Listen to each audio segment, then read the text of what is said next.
হায় রে শখের প্রবাস। দেখেন এখন ভোর 4টা বাজে, মাত্র ফজরের আজান দিল, কিন্তু প্রায় আরও 2-3 ঘন্টা আগ থেকেই প্রবাসীরা কাজ করছে এখানে। আমাদের হোটেলের সামনেই একটা মাদ্রাসা হচ্ছে, অনেক বড় প্রাইভেট মাদ্রাসা। এই যে সবাই নামাজ পড়তে যাইতেছে দেখেন, কিন্তু প্রবাসীর চোখে ঘুম নাই। টাকা মানুষের থেকে কত কিছু না কেড়ে নেয়, ঘুম কেড়ে নেয়, ফ্যামিলি কেড়ে নেয়, একমাত্র টাকা।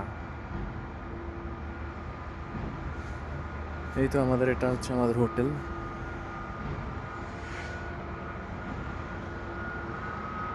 যেখানে সুন্দর একটা মসজিদ আছে, পাশেই এখানে কর্মযজ্ঞ চলছে। ঠিক আছে, ছোট্ট একটা ভিডিও শেয়ার করলাম। ভালো থাকেন সবাই।